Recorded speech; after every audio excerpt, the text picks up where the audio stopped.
right, amazing evening to you. Thank you so much for joining us. It's about 14 minutes past right here. And I'd like to say big thank you for joining us on the show today. As always,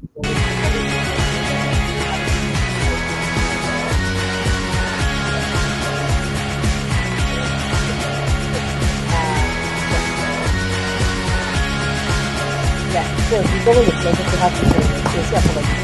Yeah, it's always a pleasure to have you join us. And then, of course, we'll also talk about the things that really happen for inside our country.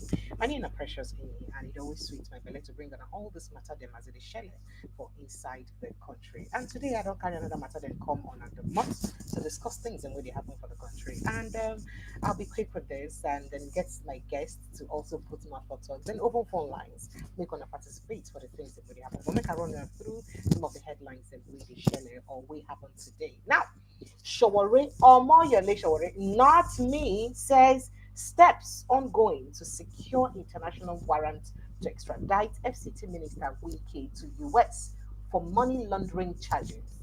Now, so Sowore talk. Again, Sowore said that, not me. Now, I have to re-emphasize this, or perhaps echo this as much as I can, so that you go fit sink to the head of people that made understand. Say, no, be me talking now.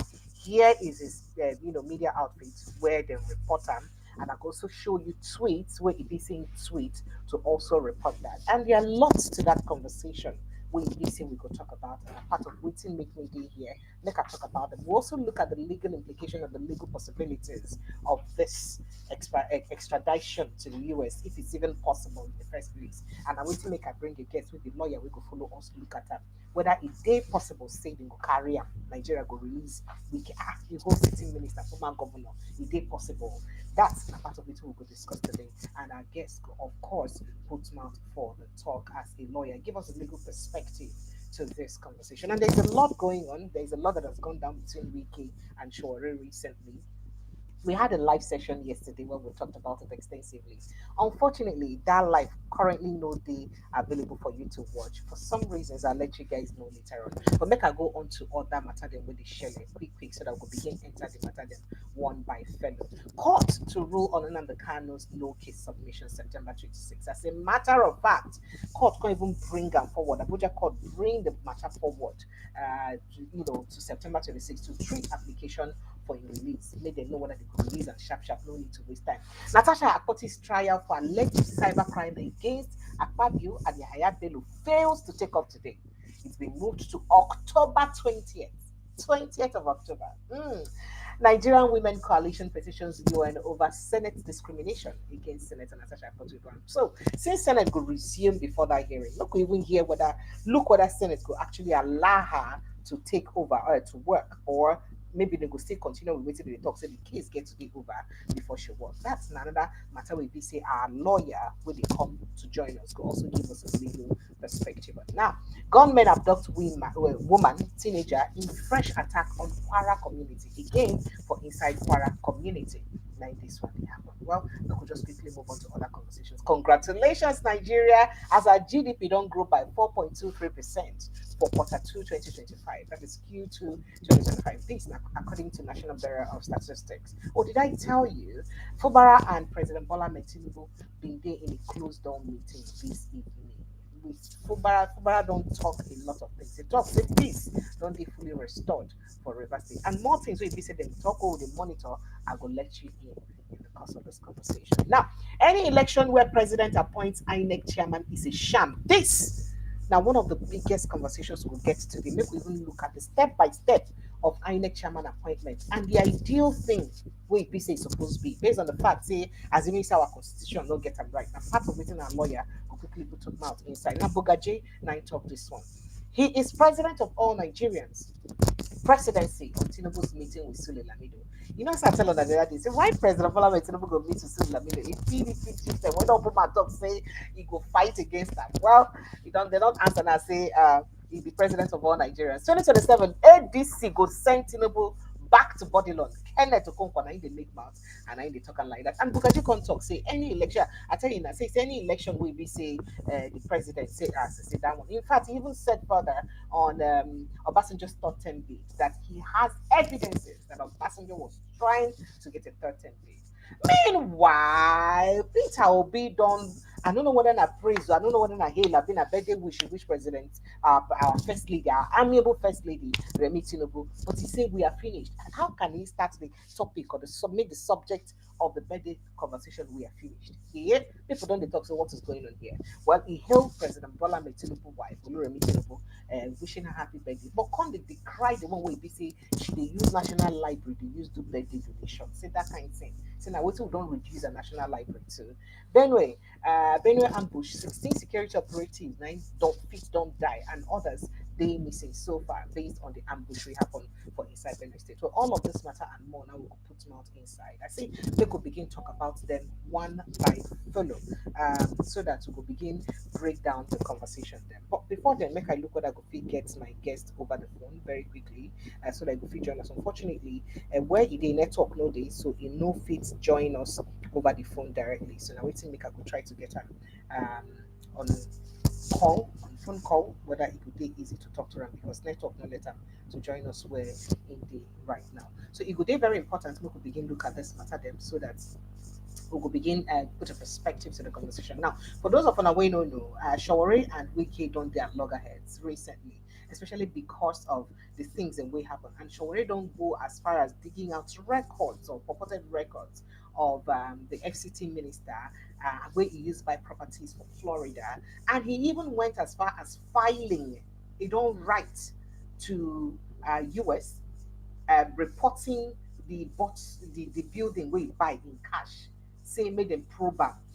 People come dey talk say why this thing take serious like this now. Make I just show you some of the tweets wey be say Sowore put up recently concerning Oga Nyesom Wike. See here he put Sowore petitions Florida Attorney General accuses Wike of laundering public funds into US properties. That's now one of the accusations we say Sama on top of Wike. And the more accusations they will be say don't Sama on top of the head because it's just been tweeting back to back to back. He no agree here what though. He say I know the hear what I must finish waiting I start.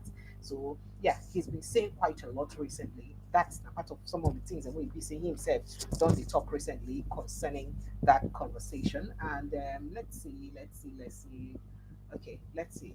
Some other stuffs we did too, where he could not talk. Make we even see. Yeah. So like here, he said this. He said Florida state law prohibits anyone who has stolen or laundered money from using it to purchase property and international thief.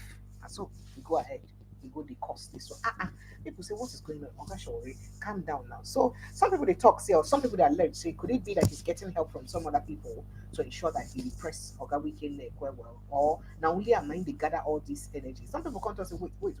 I just say people will be the gossip say, oh, Oga Shawore na part of na person will be the work for APC. So waiting can happen. Why did the love get lost? Where all this conversation begin happen?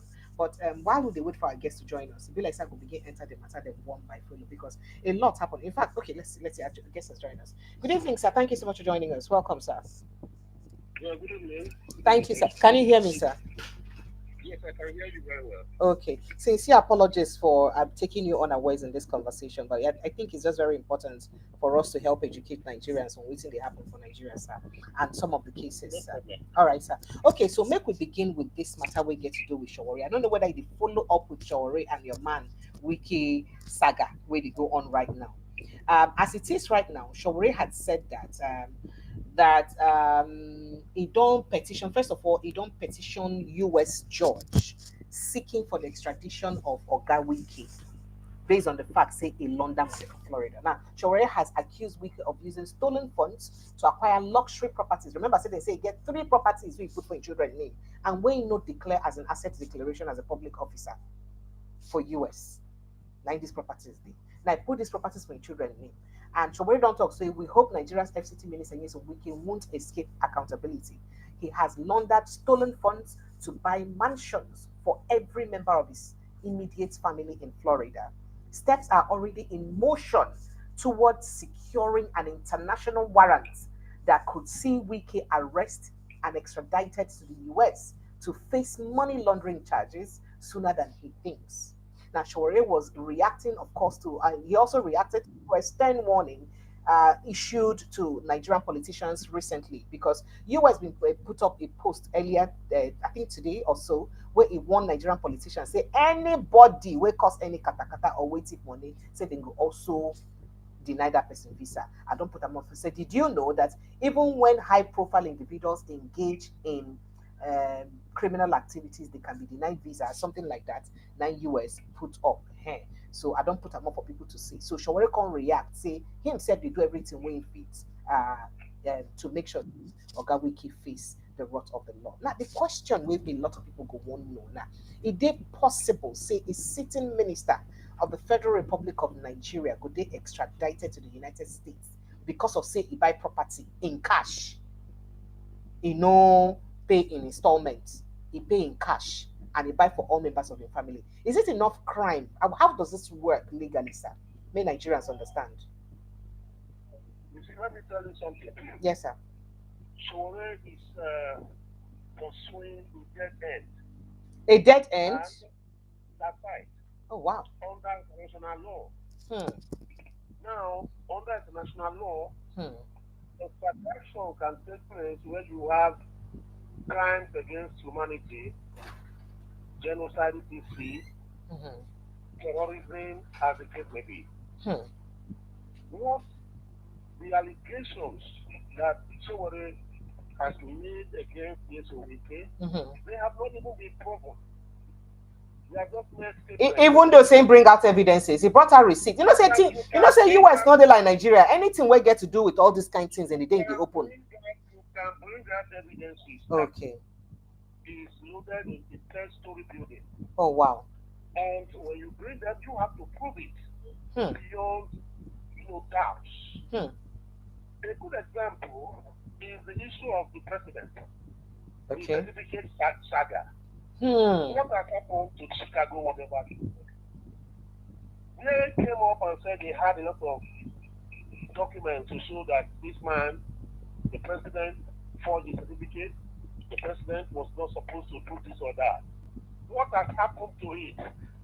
Have the U.S. asked that the president at that time be extradited to the United States?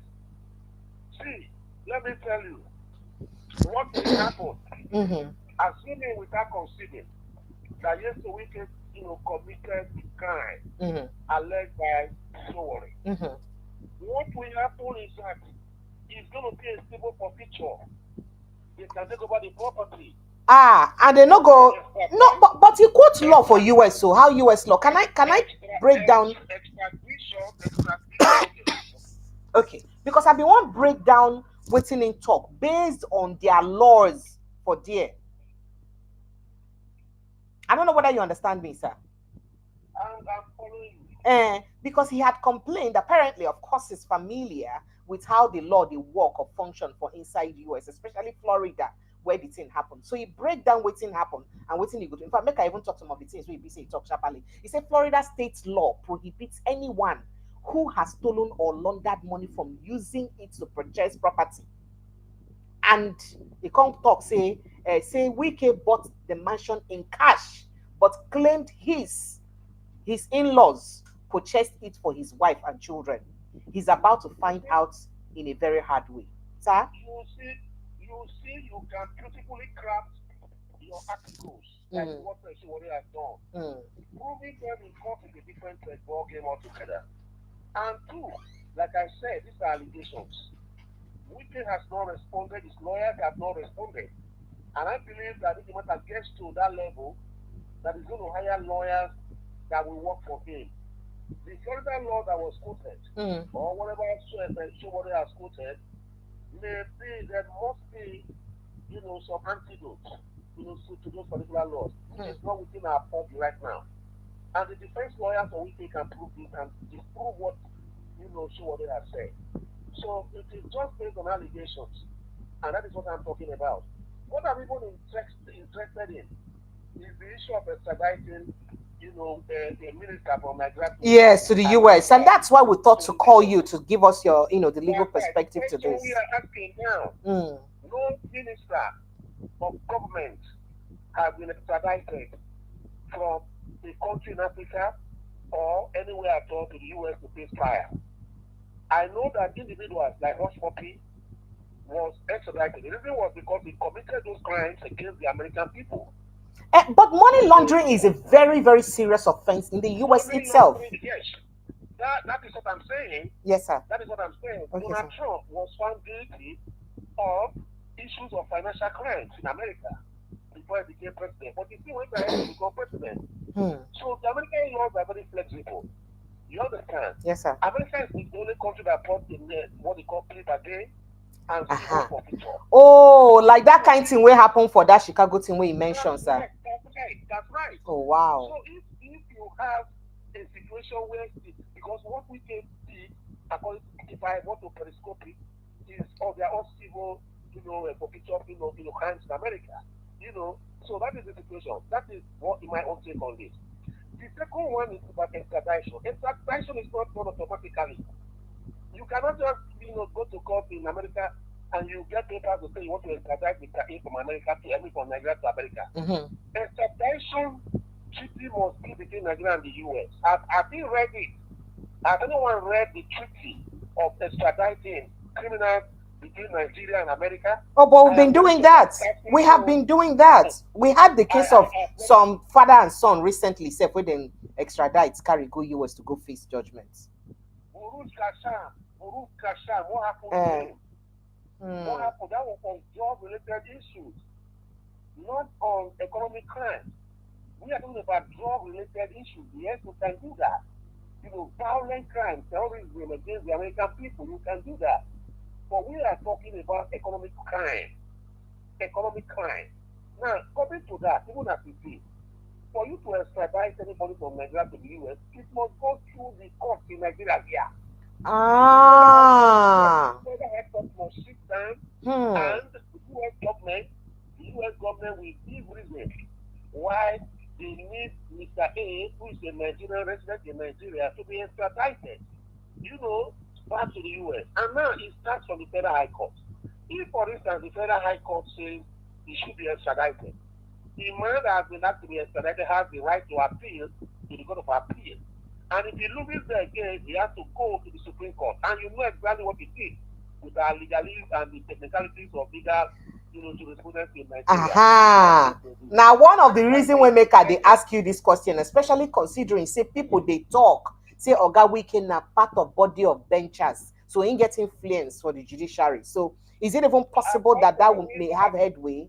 Apart from doing that, it's very difficult. It's going to be very difficult. I'm giving you the gamut on which extradition process must go through. It is not automatic. It is not automatic. It's not just like what they did to Nnamdi Kanu, where they went to kidnap him from Kenya. That was kidnapped? That was kidnapped. It was terrorism by the state, Nigerian state. And you find out that the Supreme Court of Kenya even voided that particular so-called extradition of Nnamdi Kanu as the case, because it didn't go through the laws, the local laws of the land.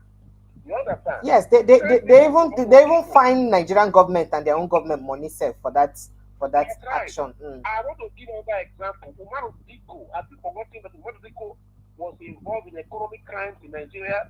He fled to the UK. Nigeria tried to extradite him. They couldn't do that. They had to take him in a crate by kidnapping him to bring him back to Nigeria during Buhari time. You saw the way 1983 reacted.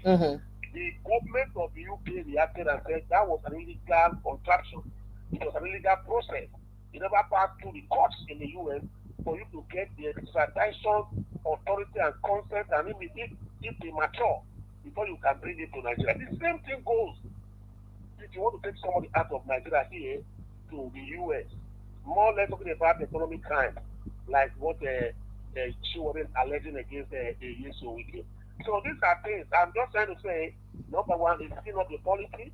He's doing that because he wants to run down a Wike. Yeah, of course, he has the right to his own opinion. But let me tell you that allegations are, seen on the face of the paper, and he that he is alleged, he must prove. And since it's a criminal, whatever, he must prove beyond all reasonable doubt. Wike has his defenses. We have not heard the defenses. We have not heard his lawyer speak.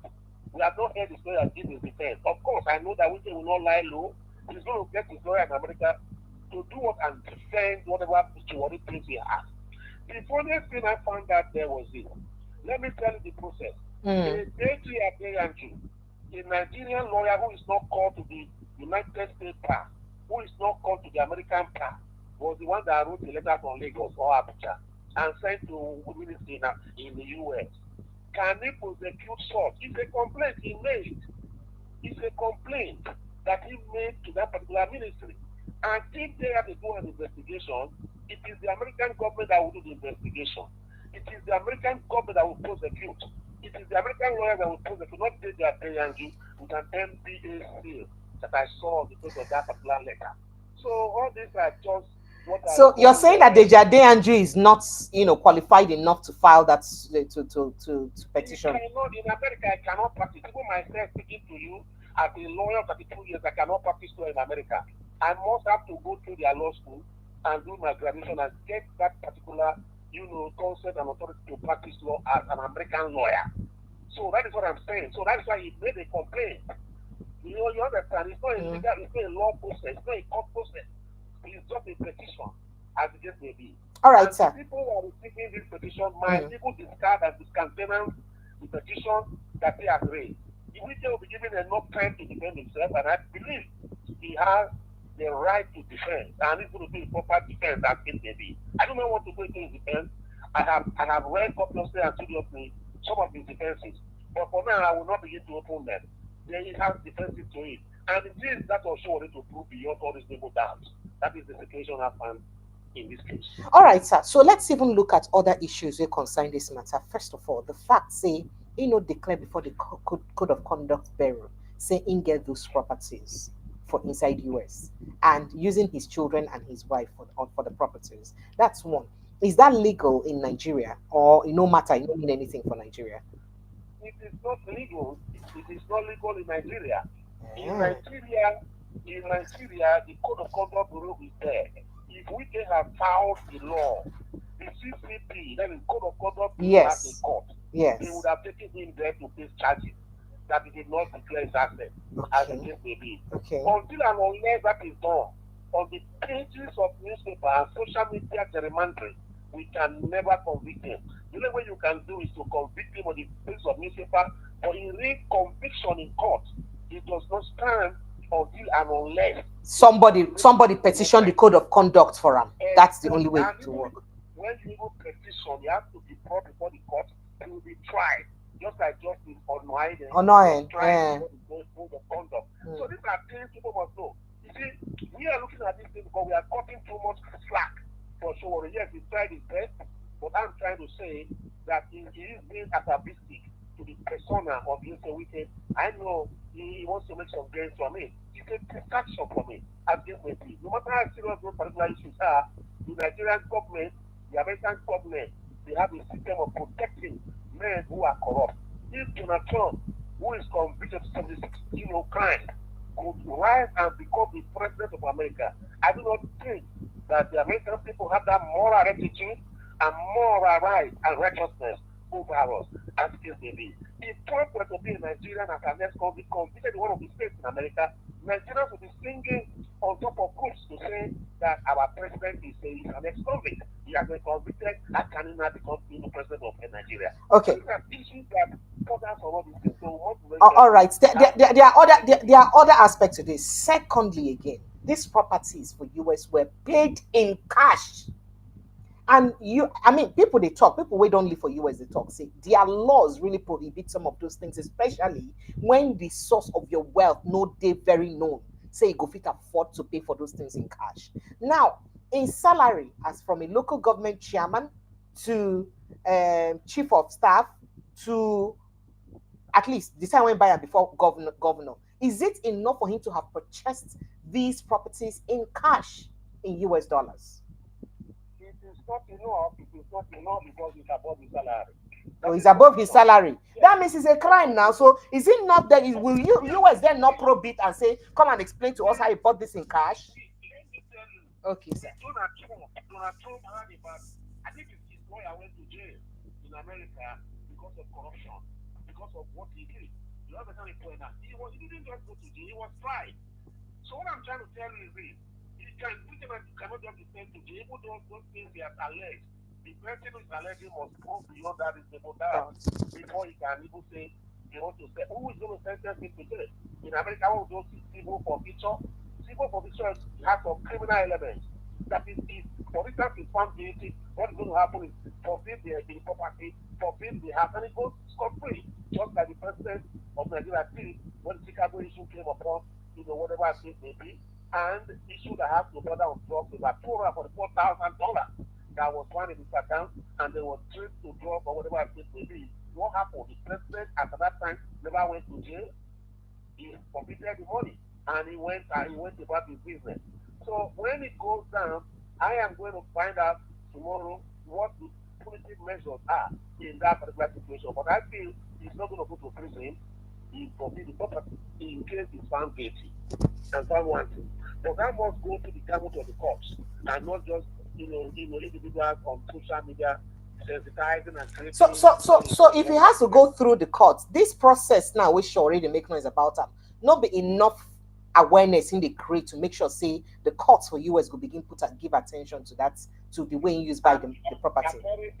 American courts are not just by Nigeria, whatever. They don't convict on the pages of newspaper. They convict based on real facts before them. They look at the substance and not the form of the law. So it's not something you say because one New York Times published, as the case may be, then the person is automatically guilty of the offenses. No, that is not the issue. That is not how America is made to operate with their laws. It's not like in Nigeria where you persecute and convict people on the pages of newspaper and social media, Facebook, etc., as the case may be. Whereas the court, what we call court of public opinion, whereas the substance, the court of substance, which is the real court that has the majority to the accused, has not found the person guilty, he has not found the person wanting, and you want to say that the man is already guilty as that is for me jungle justice. And that is effectively what Sowore is done at point, jungle justice. I am telling you the truth. I respect Sowore and his people, but I tell you the truth that is jungle justice. You don't convict a man based on your allegations alone. You give the man the right of defense. There is no law. But Wike has been asked that question now at the published documents here where he basically release on how this on the properties, and the former governor or the minister then be asking that question. He not give any right explanation or any explanation where they convincing. You hear him for the interview now. He talks saying na in wife family, say because in children and the wife na US citizens. So do you think there's enough convincing arguments for court? He does not need to convince me. He can only convince us in court. Okay. Okay. So he no need to give us any convincing. He no need to put up any convincing. He does not. If you feel he has committed a crime, instead of you people going to court, you can write to the EFCC here, let them investigate him and prosecute him. Until and unless that is done, it's all propaganda. Let me give an example. Why Wike does not or will not need that particular right to respond to Sowore it that it may be is this. The last time the same Sowore and the gang said that Wike has been told to the UK that he has a heart bypass. But on Thursday of some days after, he appeared on your sister television or before show of Benue. Then the statement, Nigerians never probed the reason why Sowore should give fake news to Nigerians. Nobody probed it. Nobody asked the man. Nobody asked him why, Oga, you keep on news that this man was low. Where are your facts? The man you said is doing anything in the UK, he is not giving an interview. No, Nigerians never say that. They never asked him the question. So because the fact, just Aristo say, that rumor, fly faster and accepted for those who are wicked. That is just the truth of the matter. Nobody has questions for to ask him. You see, for how important you guys are credible news source. You had there you come out with an information that the man has been thrown across. And you didn't give us more details. You always heard people say this is the hospital is as ACB. Now this same man you say has gone, he didn't respond. He didn't come out to debunk it. He debunked it by coming out physically to commission projects in Abuja. Do you know what to do a heart surgery?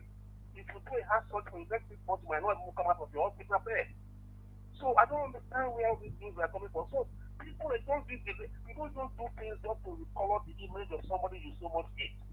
No, Nigerians are not asking. When I'm asking questions as I speak to you this evening, I'm asking you, have you asked the Sahara reporter, please the report you give?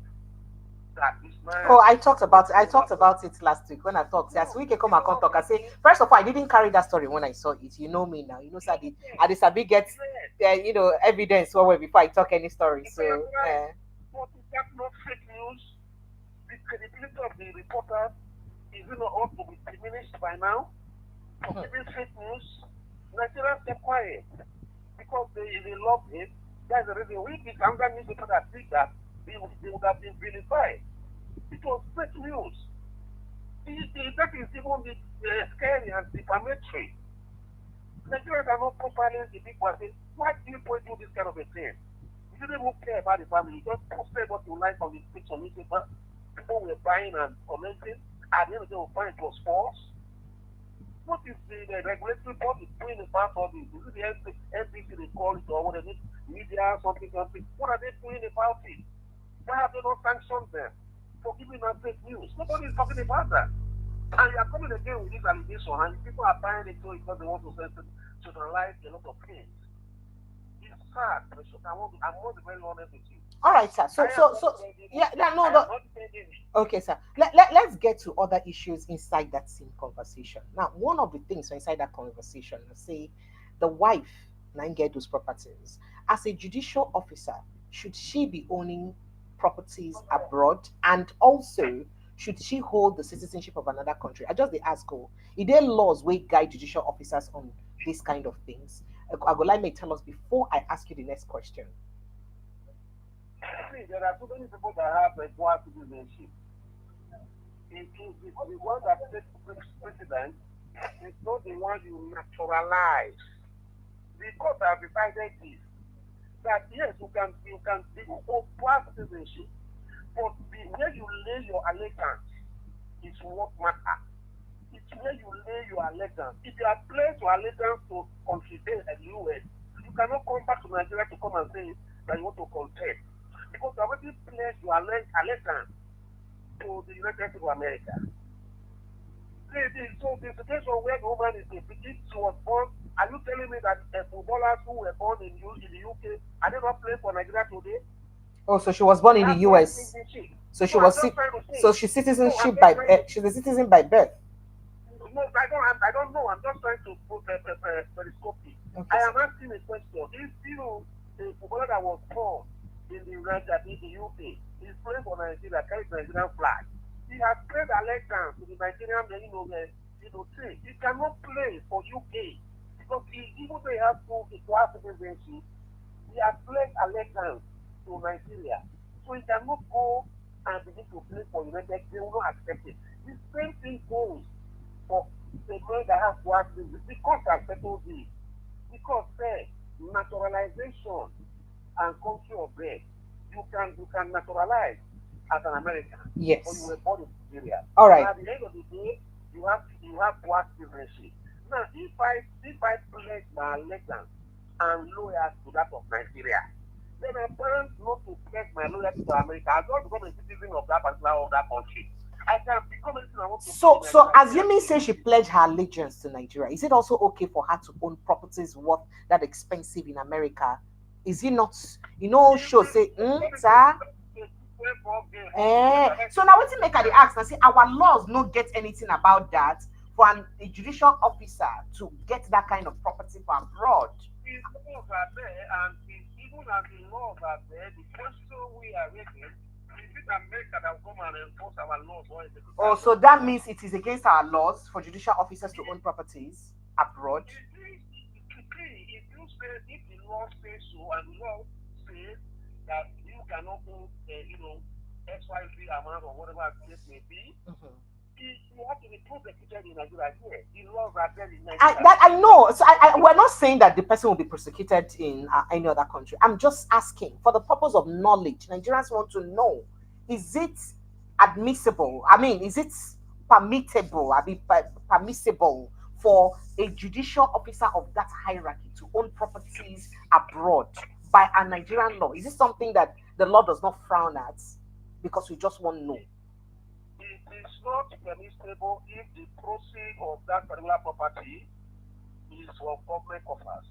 Assuming the brother, like what Wike is alleging, assuming the brother, assuming my father is a billionaire, he gives me a property in America that is worth $1 million.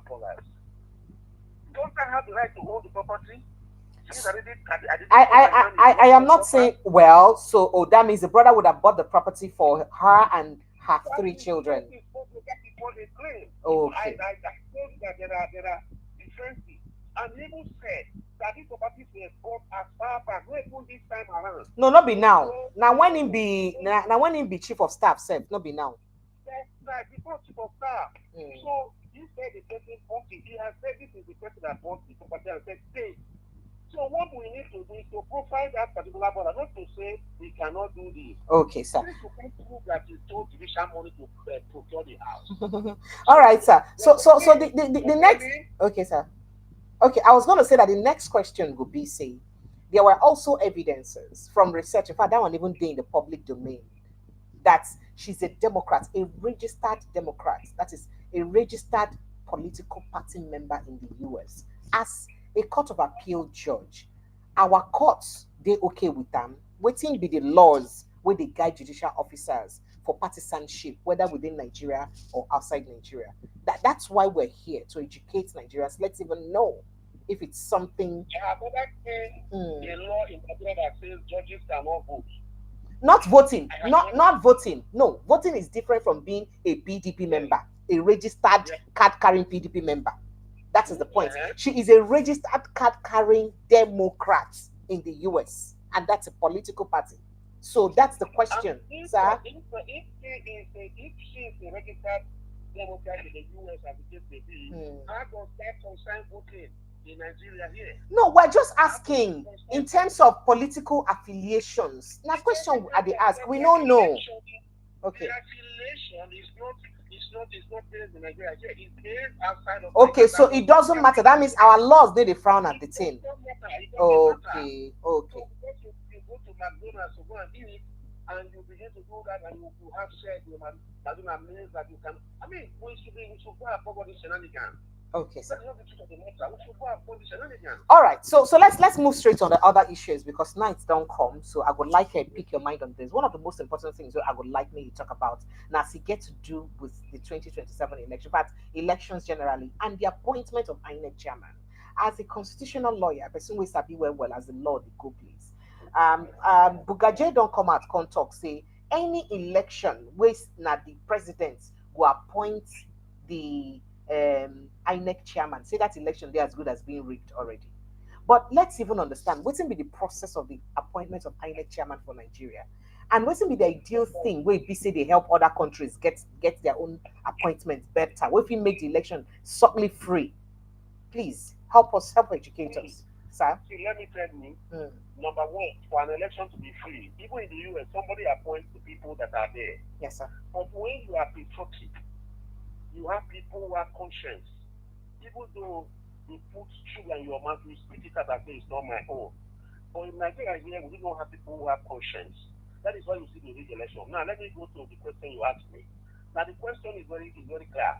If you go to section 153, you go to section 154, you go to section 155, you go to section 157, you are going to see it talking about INEC, how they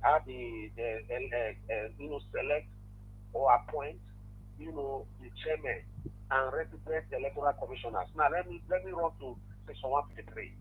Section 153 talks about the creation of INEC. You understand? Section 154 talks about how to appoint the chairman of INEC and the resident electoral commissioners of states, as the case may be. Now, how do we do that? The president will make his own nomination in conjunction with the National Council of States. You understand? So by National Council of States, when they talk about our past leaders, past presidents, yes, heads of states, yes. They form the National Council of States. Yes. Obasanjo is there. Yes. Yes. Jonathan they there. Yes. It is so Buhari they are alive for they there. He will not say this is the man I want to, appoint. as the INEC. So now the president go appoint them, can't tell them, say this now the person who I want appoint as INEC chairman. No. I want this the man I'm choosing. Okay. Okay. I'm choosing to take over that particular position. If they agree, then he will now push it to the Senate. He will now push that name to the Senate for screening. Now the Senate can say no, we don't want this man. The Senate can also say no, we want the man. Like this our 10th Senate now go fit talk say no, they don't want them. I don't know for them, but that is the law. I'm just talking about the law. Okay. Then they push that into the Senate. The Senate will not get to top majority of senators who are members of the House of Senate. Then that gives the constitutional approval for that man to be appointed. In other words, if the Senate does not get to top, the man cannot be approved for appointment. So there are safety valves that are there. Not that the president will just wake up one morning and say, this is the man I'm choosing, as the case may be. The president has the right to do that, but he must bring that person before the National Council of State that consists of 36 governors. Then so if the National Council of State can talk, say, as you may say, I mean, the National Council of State, they may consist of the 36 state governors, just like you said. And right now, Oga Tinubu already gets over, I mean, one third, over to third of the state governors for inside Nigeria. So they may all likely oblige and say, yeah. But assuming all the governors approve, for instance, but the past leaders say, no, this choice is not good enough for us, will it make any change? People should understand that numbers is about lobbying. If I want my candidate to go through, I will lobby the other people. The way I manage you lobby them, that is what I cannot say. In Nigeria here, you will lobby with money. You understand? Yes, sir. You can also lobby with conscience. Okay, so, but if they agree and say, yes, this is demand, all of them agree, then there's no problem. When there's disagreement, then there's a stalemate. They will go back again, maybe the man will now drop that name and bring a new name that is acceptable for everybody. So these people must accept. Where they don't agree, then there will be no appointment. And if they don't even agree, that name will take it to the Senate. Whether the Senate is a rubber stamp Senate, so that is not, the law is not concerned about it. The law says two-thirds of the Senate. So if you have by two-thirds, is it the kind of two-thirds that they will use voice vote or two-thirds by voting? It depends on the method they want to use. It's left to them. I said that the Senate standard rules provide for how they conduct their businesses. They can use voice vote. They can use but voice votes go fit determine two-thirds. That's not the question where a lot of people they ask. Voice votes go fit determine two-thirds of the house. I'm a scholar. In the Abekwe Rose case, he went to the Privy Council in 1952. The Privy Council, made it clear. The Privy Council is just like the Supreme Court equivalent we have in Nigeria today. That matter has not been set aside. What did he say? He said that when the state decides is by signature, you can drop a piece of paper to people to say, tick yes, tick no. You can also go back and say voice vote. You can also give their method. It has been decided. It is the way they follow their standard of rules in the house, as the case may be. So that is, it has been decided. So if there is the same one thing, a yea or not yea, it's left to them. It's the procedure that they have to do. It's not left to you to go and analyze it outside. But what the law is after is that did all this particular whatever follow, was it follow, as the case may be? So if his voice vote is what the Senate president decides, that's what it's going to be. So how it be say other countries where it be say like South Africa, for instance, where they try to get a bit of a seemingly waiting resemble free and fair election, how did they go about their own appointments? We make their system the day be transparent, where we no go fit adopt. The transparent nature of that system is different from our own. The same way Nigerians will go out and do for and still post money, is the same way some people will come to Nigeria, they don't do any bad business. So it depends. It's neither here nor there. So every country has their own culture. Everybody has their own discipline, kind of government they want to run. Okay. Japan, China, It is safe. Afghanistan, they have the way. But that depends on you whether you accept it or not outside of the country. All right. But whatever they have decided is the way they want to run their country. All right, sir. So that is the situation. All right, let's quickly move to Nnamdi Kanu's case, and then you touch on Natasha, then I'll let you go, sir, so that I can let my callers also come in and give them the rest of the information we have. Now, we hear that the Federal High Court in Abuja has brought forward the court date for the trial of Nnamdi Kanu, leader of indigenous people of Biafra, to address his application for release. So they don't bring her forward. The hearing, initially scheduled for October 10, will now happen on Friday, 26th of September, before Justice James Omotosho. Now, the main terrorism trial against Kanu was scheduled to resume on October 10, 2025, when the court was expected to rule on the no case submission filed by Kanu's lawyer after the federal government had called witnesses, presented evidences, and closed its case against the IPOB leader. Now, earlier, I think earlier in September, the Federal High Court in Abuja adjourned the application filed by Kanu's lawyers, requesting that their client be transferred to the National Hospital for urgent medical treatment. Justice Musa Liman adjourned the matter at his tenure as a vacation judge had ended. Now, in fact, at that time, he said they even carried the case. In fact, they carried the case, give back to Madam Chief Justice. Talk say in hand no day inside the game because they. But what do it mean say they don't bring this case of no submission forward? What do it mean for them? Help us explain, sir. It's the normal procedures of court. They call it abridgment of time. Okay. So they call it abridgment. Now we did some, even in my own office, we did some abridgments. Okay. Now a matter was scheduled to take place 26th of October of this year. We felt that it was too far a date. You understand? Okay. And we now did an application, we did a motion to the court and said we want that matter to be brought forward so that we can take it in September of this year. You understand? And the court obliged us, and we gave reasons why we needed the matter to be brought forward. So it's a normal thing. It's a normal thing. It's a procedure of court. Okay. So the procedure is right and very proper. That is okay. Instead of December, let's do this in September. Closer. Okay.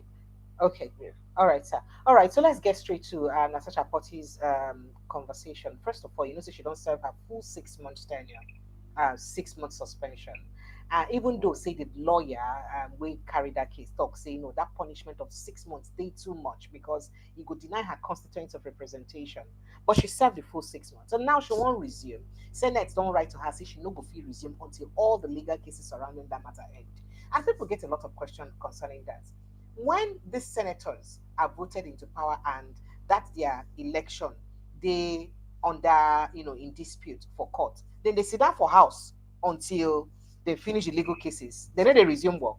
So why will Natasha have to sit back at home after exhausting the 6 month suspension? That's on the one hand. And again, people they talk say other people don't also allege say Senator Godswill Akpabio is just exerting too much authority or being using the imposition to make sure say he punish her excessively by using applying personal vendetta. Then thirdly, today now, instead of them to start the trial on the cybercrime allegation where they put cyberbully allegation where they summer for her head, they don't move them again, go forward. Help us explain the legality of all of these things, sir.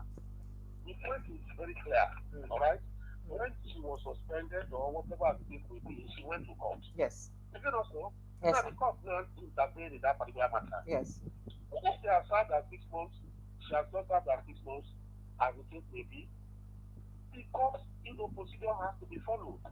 God said that whenever the matter is before them, that the matter becomes subject and both parties cannot touch it. And the status quo ante bellum has to be maintained. What was the status quo ante bellum?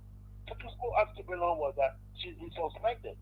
And whether this court has elapsed or not, it does not complete time, when it comes to court. The court has to give their decision.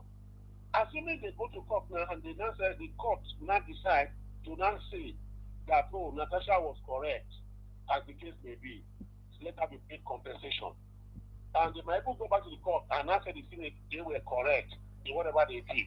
So what I think that Natasha should do disrespectfully legally and follow the political solution. So the question, what is her political position? What could that political position? She has to go and negotiate with her colleagues. Okay, but then asking again, based on what people have said in this conversation, why it be saying when their elections they in dispute, they resume work and they receive salary until court kick some of them out? Why? Because of Section 138. What is that? Section 138 of the Electoral Act. Okay. Yes. Nigerians need to be educated. Now, what's make they raise the conversation? Make we for get they educated. They should go and read Section 138 of your Electoral Act 2022. It says that once a man has been elected and sworn in, that the person will remain in that particular position, that even when court now upturn that particular election, the person, whatever appropriation he made, will not be held accountable and liable. Section 138. So that section cannot be applicable for even when she was suspended. No, sir, you don't understand me. Yeah, we agree with the election, but how about after suspension, the 6 months when they suspend her, she don't serve and finish, even though say the first court judgment talk saying no, that judgment was too punitive, and at the appeal, so she has to wait for the appeal to finish before she go resume. So she has to wait for the appeal, and then is it not injustice to her constituents that they have to keep waiting? Sir? Okay, sir. There is a particular man, a particular footballer recently that was sent to prison in Brazil. You know, his name is Dani Alves.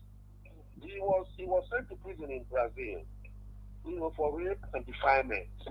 Are you aware that when just about 3 or 5 days ago, the courts, now it was found out that, you know, his sentencing to that jail, whatever it may be, you know, was not proper. It was not proper. That the girl later came to confess and say, no, he didn't do that. There was no facts to prove that case. But he has gone to prison. What is he supposed to do? He will now fight for compensation. So if Natasha is later found that, oh, look, I was, you know, unreasonably denied my position in the house, she can fight for compensation. That is what is open. But the law is clear. When a matter is before the court says, stay everything, stay this, stay proceedings, stay whatever the case may be. Would you not go and swear the person in? Then you went to court, and the court says, do this. And by virtue of Section 287 of the 1999 Constitution, every ruling and judgment of the court must be obeyed and executed. So if the court says, if the matter is on appeal, nobody should touch this. So Natasha will not force her way to the Senate based on sentiments and emotions. I mean, come on, they just should take up all these shenanigans, please. Would you respect emotions? That is what I'm saying. So, well, does that mean that? But sir, in other climes, people they talk, if not other societies where the Senate president they are accused of this kind of offense, saying for step aside until these findings finish. So, but he didn't step aside. Unfortunately, we are not in other clients. We are here. You know that in China will go to go and do things there.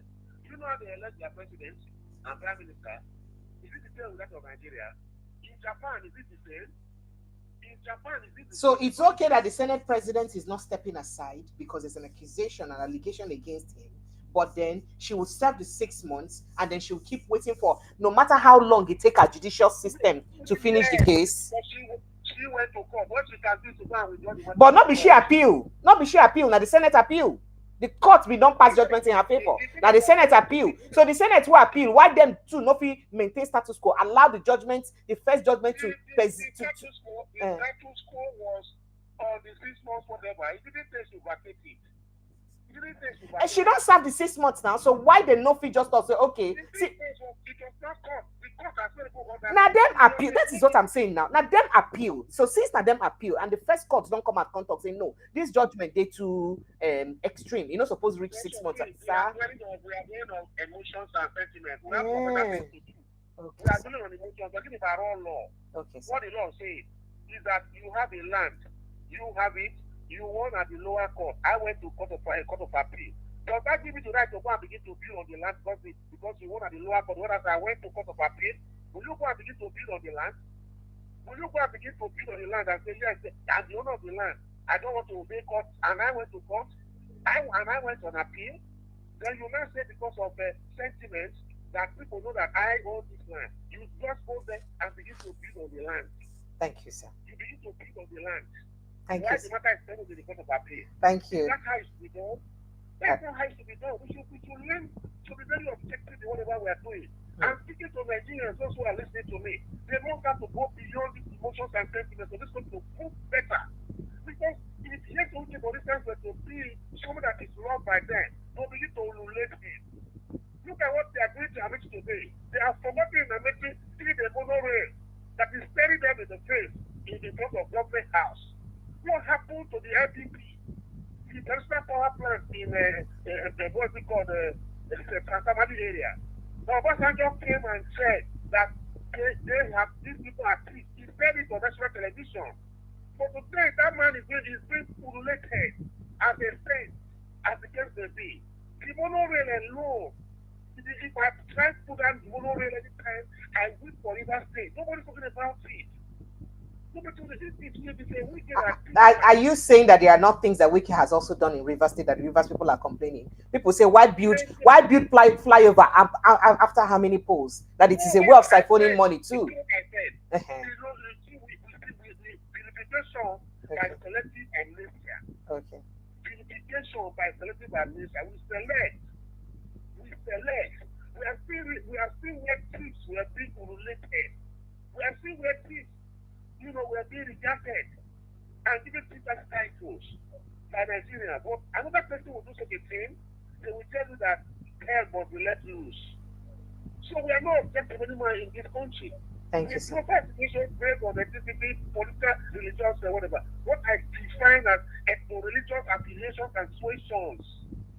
And that's why the country depends on that. It becomes a problem. Thank you, sir. Then we cannot move forward. Thank you. It's so sad. Thank you. Thank you so much, sir. Sincere apologies for bamboozling you this night and bringing you here. I know they're going to insult me in your comment, but I don't care. No, they're not insulting you, sir. They're going to be doing that. They're going to be right. I told them it's Thank you so much, sir. I appreciate you, sir. Thank you. Do enjoy the rest of your evenings. We are on every day. Oh, now you know they on sometimes, sir. Please, we're on Friday. Yes, sir. See you on Friday, sir. Thank you so much. I appreciate you. Do enjoy the rest of your evening, sir. Bye, sir. All right, sir. Bye. All right. Well, I don't hear from waiting barrister Sim Adams talk concerning some of these cases. But let's quickly go to other issues very quickly before I open phone lines, because phone lines just did the bit for us. I thought I wasn't going to spend so much time in this conversation, but unfortunately, I don't spend almost 1 hour for inside this talk. But make I just quickly go talk about other matter. Then we still get to do with this one very sharply, and then we'll begin to look at other issues. Now, concerning Natasha matter, a coalition of women's rights group don't file an urgent complaint before the United Nations, accusing the Nigerian Senate of a systematic gender-based discrimination and reprisals against Senator Natasha Akpoti-Uduaghan of Kogi State. Now, in a petition dated September 22 to 2025, signed by the convener of Manifesto Nigeria, Dr. Abiola Akiyode Afolabi, and addressed to Reem Alsem, the UN Special Rapporteur on Violence Against Women and Girls. The coalition under the banner of Manifesto said the Senator Senator Akpoti-Uduaghan has been unlawfully barred from resuming her legislative duties despite a court ruling in her favor. Now, the controversy stems from Senator Akpoti-Uduaghan's public accusation in February 2025 that the Senate President, Godswill Akpabio, sexually harassed her. However, the Senate leadership suspended her for 6 months in March, citing misconduct and suspension. And the suspension, I think, elapsed in September. Yeah. Although the Federal High Court in Abuja declared the suspension unconstitutional on July 4, 2025, the Senate has refused to reinstate her. So these people that don't carry waka say no, make them go United Nations, go tell United Nations say they don't like quitting Senate. They do. Say Senate they systematically make sure say then stop women or the marginalized women. But we don't know how far the UN or which power the UN even get to use stop. I mean, she herself was also before the UN Parliament, and nothing even really come out of that, really. But then let's look at other issues very quickly. We did hear that suspected terrorists have struck again in Kwara State, abducting a woman and a girl during a midnight raid in Maganiko Ndanangi community under the Lafiagi Emirate in Edo local government area of the state. Now, it was gathered that the gunmen, who were heavily armed with sophisticated weapons, invaded the community around midnight yesterday, Sunday. That is early morning today.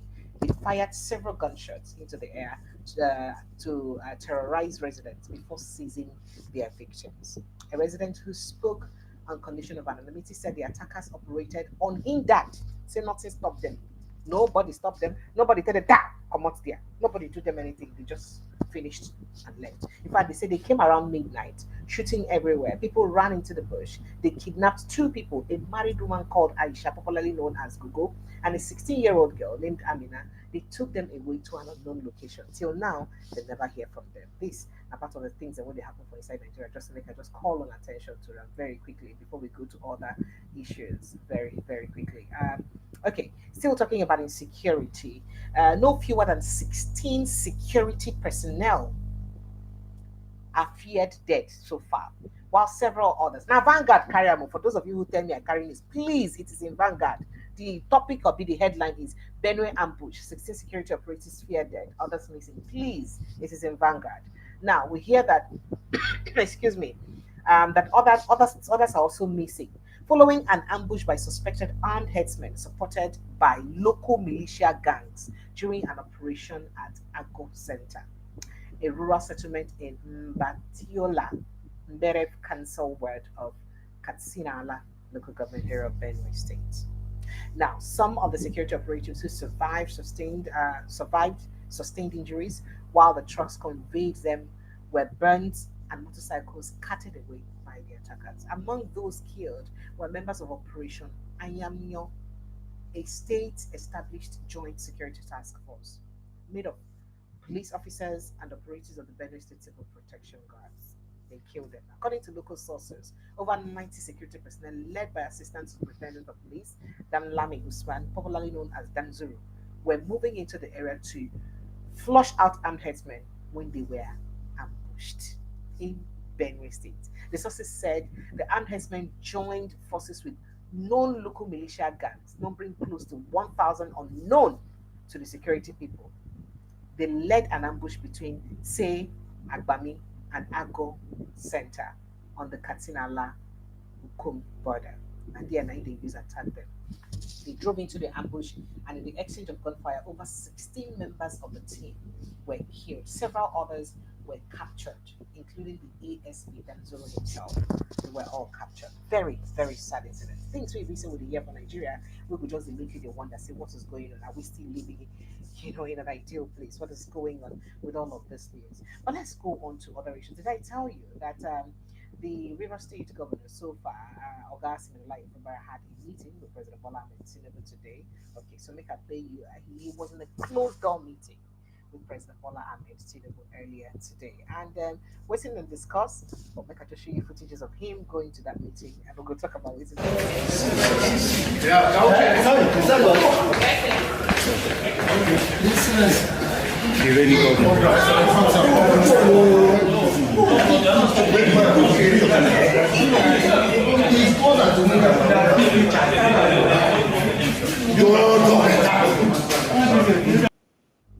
All right, so that's him. And when he be say they inside the villa, so he don't come reveal the reason why make people see the president. He talk say, he go visit the president officially to inform him of his return after his suspension was lifted. That is, I come visit the president to tell and say, our president, thank you so much. I say make I tell you say, I don't resume work after you suspend me, and thank you for calling off the suspension. Okay. Addressing journalists shortly after the closed door meeting, don't tell me to play that footage. Fubara said he had a father and son discussion with the president on the way forward in River State. Said they get father and son discussion. So are we looking forward to Fubara moving now to ABC? We're coming. According to him, He sought Tinubu's advice on certain matters to prevent another round of crisis in the state. He said, "You are aware that the suspension was lifted midnight 17th and I resumed on the 19th, and I'm here to tell Mr. President that I'm back and I have also resumed my responsibility as governor of the state." It was a father and son discussion, telling him thank you and the areas he should guide me properly so we don't have the crisis again. That is what the governor of Rivers State said. Say now wetin make him meet President Bola Ahmed Tinubu this evening. Well, make I move on to other issues because I cannot just be talking on one thing. And I told people that I like to protect my mental health. I know they like anything will affect my mental health at all. So we spoke about this issue of waiting Oga Bugaji talk earlier today, and we also talk about waiting he talk about evidences when saying get say former President Olusegun Obasanjo been sick for 10 weeks, right? Let's take a listen to him say those things he said earlier. I was hoping we could quickly do that. Let's see, because I would like me to pay attention to some of those things and when we talk, especially that accusation where he made to President Olusegun Obasanjo talk, say he get evidence, say Oga Olusegun Obasanjo being sick for tested. Say he try everything possible to use get tested. Everything possible. That is after you don't also talk about our elections and all that. How would you use a pointer INEC chairman? But although people now don't come out like the lawyer tell us say nothing they wrong with the process, but not the conscience of our politicians might be the problem. But while I try to get that video, just to let you know quickly that the presidency has opened up on President Bola Ahmed Tinubu's encounter with chieftain of the People's Democratic Party, PDP, that is former Governor Sule Lamido. So it said Tinubu's encounter with Lamido showed that he's the president of all Nigerians. So saying in the discrimination. Not tell on last week say President Tinubu when he go Kaduna State will also visit Sule Lamido, right? Let's take a listen to what Oga Bugaji had to say. He said there are two questions, and I have a third issue that I think, Ruben, you need to address. But let me start with the questions you have raised. I think first the issue of INEC. I think everybody is fairly aware that INEC, as presently constituted, has lost a lot of credibility. And it is very important that the institution gains this credibility. Otherwise, the stability of the country is going to be threatened. Because when you have institutions that are not delivering, and especially a key institution like INEC, and if this failure continues, then it will erode not only, confidence in INEC, but confidence in democracy itself. And when that happens, you know the consequences. So let me come back to INEC. I think there are amendments that the whole country is waiting for. For example, that amendment, which I think late President Buhari refused to give assent to, which mandates INEC to use electronic electronic tools and to use technology in delivering the result is still pending. But more importantly, why should the president, whoever is the president of the country, who is an interested party in the election, be the one to propose the head of INEC? I think late Uwais committee has made very good recommendations, which have been blocked by those who are interested in manipulating INEC. I think we have to rescue INEC by making sure that the head of INEC is not appointed by a sitting president who is going to be interested in election. So there are a number of things that needs to be done. I'm not sure there is sufficient time for us to raise that, but I think the key issues are two. One, that INEC's credibility is at stake, and two, we have got to insulate INEC from political interference. If that doesn't happen, then it is the democracy that is holding the country that's being actually run down. And when that happens, there are consequences. The second question, if I remember correctly, which you raised, is where do we go from here? Considering what former President Jonathan said. And I think it ties down with the issue that I really think you should be raising, because the whole gathering in Accra is around the crisis of democracy, that democracy is not delivering the expectations of the people. And in Nigeria, if you take the statistics from 1999 to date, that's about 25 years. If you take the indices of development, whether you are taking the paternal and maternal mortality rates, or if you are taking the GDP, the growth in the economy, if you are taking all the indices of development that you take, you will see that from 1999 to date, we've been going down the drain. In fact, the GDP for this year is said to be much lower, actually about less than half of what it was in 1960.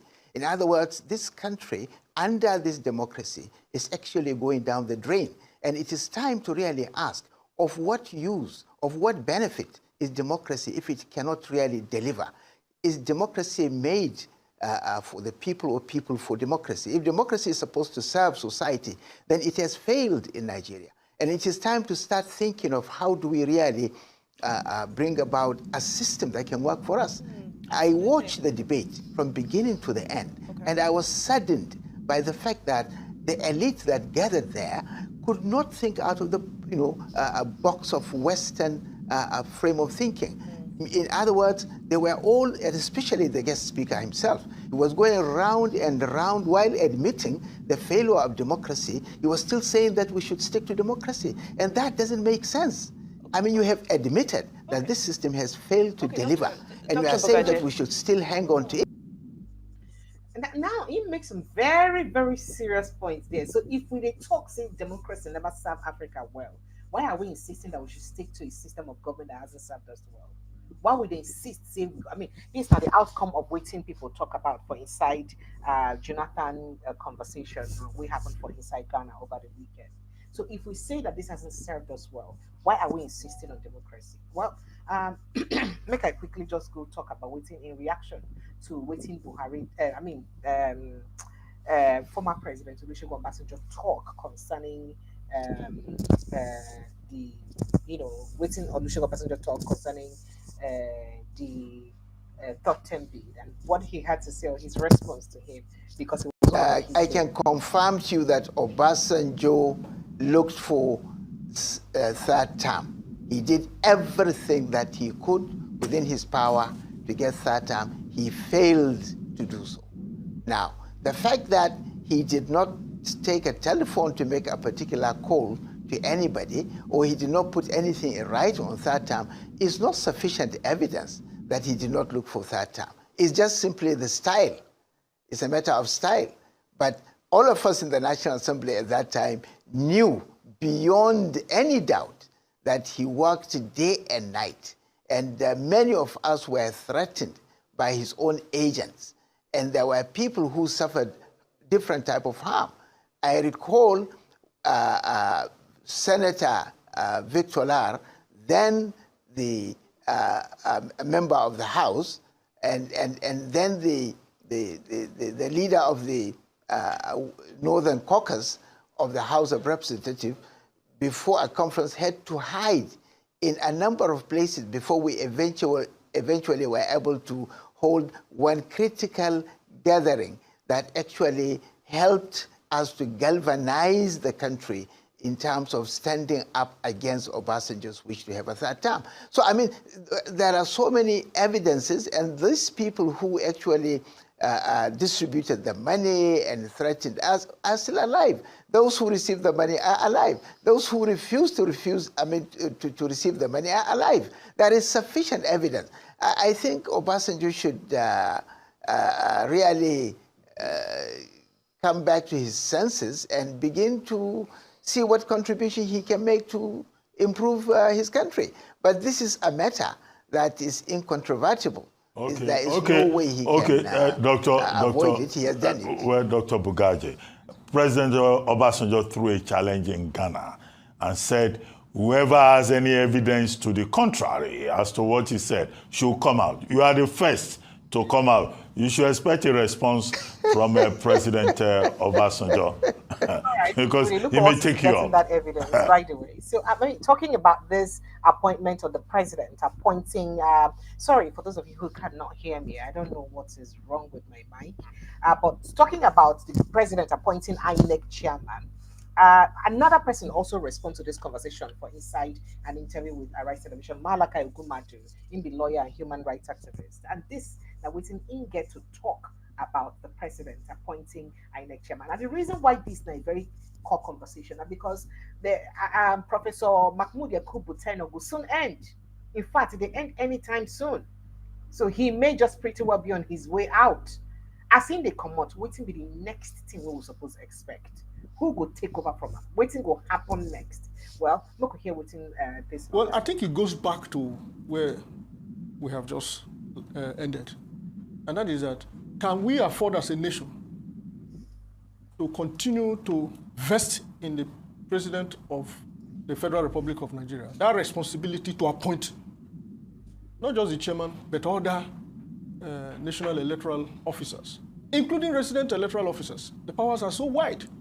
Now, it is worse when such a president will also be a participant, will also contest the election to be superintended by his appointees. I mean, common sense frowns at that.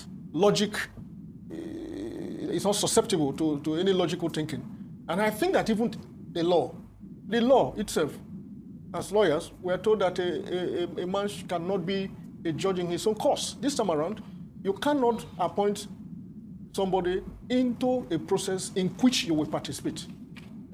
So from those angles, it is very clear that we needed to make profound rearrangement and reforms. There have been suggestions, which is to say that we are not short of ideas on what can be done. This report, this committee have proposed that the appointment of at least the chairman of INEC should be by the National Judicial Commission. And the reasons are not far-fetched. It is that such a body is not political as such. But more importantly, it is a judicial, quasi-judicial body that will be able to ward off to some extent, or to a large extent, political interference. I will even go further. All right. Well, I would like to open phone line, make an ask and a question and think about this conversation, because it is very important we could begin look at the things then we go fit stop the rigging of the 2027 election when he never even start at all, right? But make we quickly just also touch on a few things. Now, before I talk on waiting, Kenneth Okonkwo talk, make I just go touch on waiting or get Peter Obi talk, because Nigerians can begin drag Peter Obi early this morning because of his birthday message we said we wish our first lady, Madam Oluremi Tinubu, earlier today. Make a look at that, go get a screenshot, because I like to give on evidence. Before I go talk in my handwriting, maybe my handwriting there, make a find on evidence so that I go see, say, maybe may write the story. Let's see if I have that evidence here. So, yes, I think I got it. Let's see if I do. So, Oga Peter Obi earlier today wished, extend happy birthday wishes to the first amiable first lady of the Federal Republic of Nigeria. And the way we say use write the birthday message, people come to talk say, Oga, what's going on here? And people don't report about the matter, but others they talk say no, that he's quite critical of the things really happen for inside administration. Now, let me quickly put up that, and then we go straight to tackling that conversation. Let's see, that's it. That's the beginning of the message there. Yeah. So it starts with, or its subject, we are finished. And people just they say, who should be we are finished again for inside birthday message again? What is going on? Former presidential candidate Peter Obi criticized First Lady Oluremi Tinubu's request that birthday well wishes donate towards or donation towards the completion of the National Library in Abuja, describing it as an indictment of Nigeria's leadership priorities. Of course, he put up for a social media handle, that's the same for inside the X handle. He said, notable and selfless on the surface. It exposed the failure of government to fulfill its responsibilities. While it be say, what she do if they good, but this year, I just take excerpt. Now he said, I'll join millions of Nigerians in wishing her Her Excellency Laundering Tinubu a happy birthday. May God Almighty, who has been with her all these years, grant her many more healthy, fruitful, and of course happy years. So you talk. However, I was struck by irony reading her request that instead of cakes on newspaper adverts, well-wishers should donate towards completing the National Library in Abuja.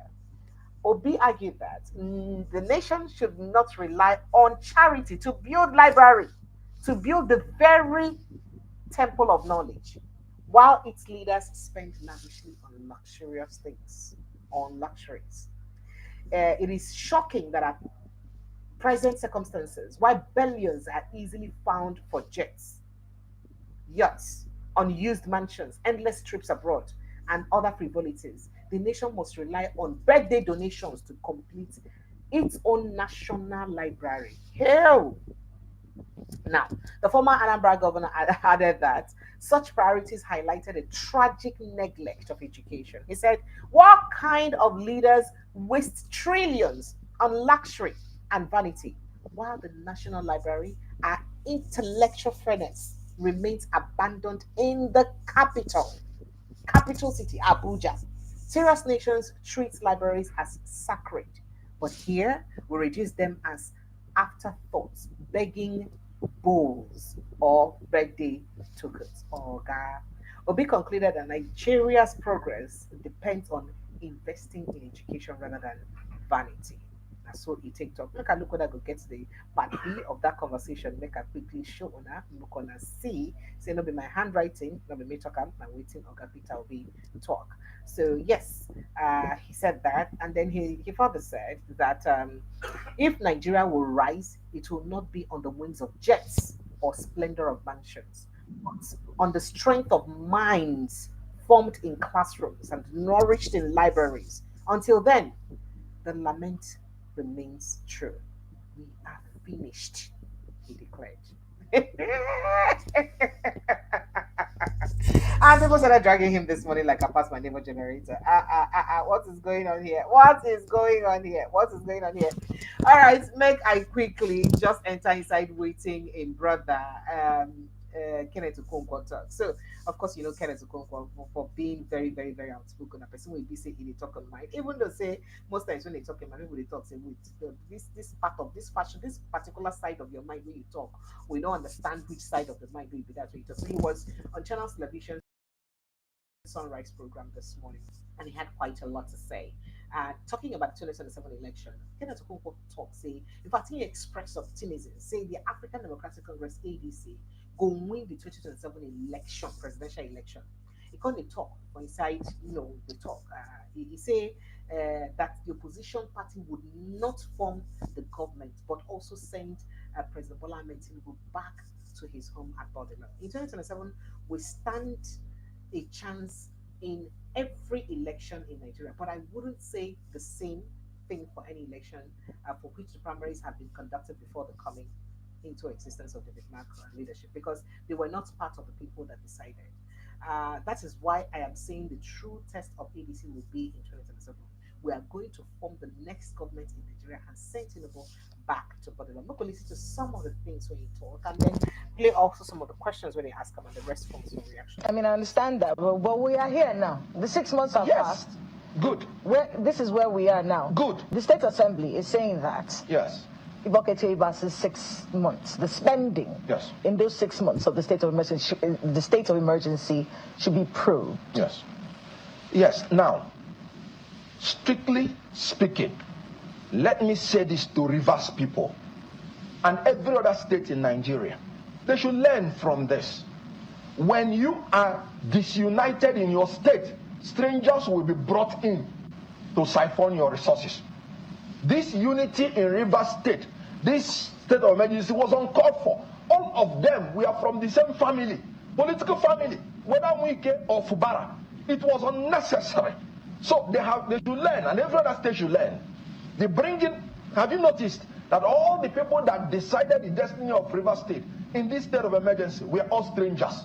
Whether you call them President Tinubu from Lagos or Oshu, as the case may be, or the Senate President Akpabio from Akwa Ibom, or the House of Representatives Speaker Tajuddin Abbas from Kaduna State, or the Chief Justice of the Federation from Lagos State, or Ibonga Ekete Akas, or what? From Ibok Ete Ibas. Thank you very much.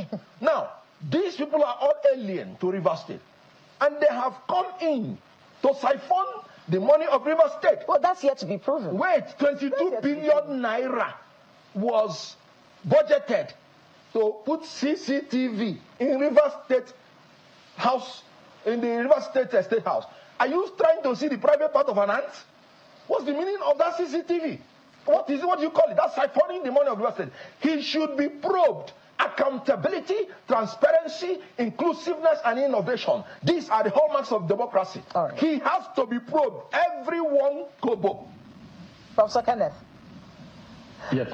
You know, you started this. You were the one that said you used the word predicament. That's fast. Here, waiting me to talk about the River State state of emergency and the way we say Ibok Pass, you spend money for inside River State, and the need for them today proved to give account to Rivers people how it spend their money. Well, let's take a listen to other things when you talk about inside of it. Right there. Predicaments, Kenneth. What do you make of this piece?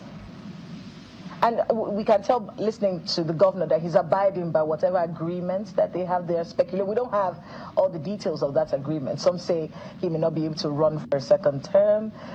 You know, and this piece. Yes. What do you make of how he's handling this? Well, the governor has said before now that he can do anything for peace. For peace. So this is not the first time he's saying it. He's simply reiterating it. And the governor, even after the Supreme Court judgment, still said the same thing. He will abide by every word, every decision of the Supreme Court. And he started immediately abiding by it. That is why I'm at a loss. Why the declaration of the state of emergency in the first place? Because there was no crisis in Rivers State. What you had was political logjam. The Constitution made it clear that the breakdown of law and order that will require state of emergency is such that requires extraordinary measure in order to restore peace and security. What was it in Rivers State that required extraordinary measure? 500 persons were roasted in Benue State. The president did not think there was need for extraordinary measure. Boko Haram has been liquidating our officers and citizens of Nigeria. The president did not think there was a need for extraordinary measure. More than 500 persons died of natural disaster in Niger State. The president did not think there was need for extraordinary measure. And in Rivers State, where there was no crisis, there was no political riots, there was nothing. And then you declare state of emergency. This is what is more annoying about this, that the president is using Supreme Court judgment to even talk about state of emergency. That is bewitchment. APC has upgraded from deceiving people through lies to bewitching people through enchantment. Now, let me say it this way. Supreme Court judgment is meant to resolve disputes. And Supreme Court judgment has resolved the disputes by declaring the civil rights and obligation of the governor and the House of Assembly members. And the governor and every party said they will abide by it. So how can you use the same Supreme Court judgment to initiate crisis in Rivers State? It was President Tinubu that initiated the crisis. There was none. There was peace. How many people were killed? How many people were maimed? I mean, I understand that, but we are here now. The 6 months have passed. Good. This is where we are now. Good. The State Assembly is saying that. Yes. Saying that Governor Fubara should seek redress over some kind of tenure issue. What's that about? Well, don't you people want peace? The man said he's at peace. Yes. Everything is fine. Why are you asking him to seek redress? Now, this has nothing to do with antagonizing whoever declared a state of emergency. It has something to do with the constitutional provision that he was elected by Rivers people to serve them for 4 years. Okay. And the 4 years has been interpreted by the Supreme Court to be sacrosanct. That was why we had staggered election. Now, his 6 months has been illegally, brutally, without reason, taken away from him.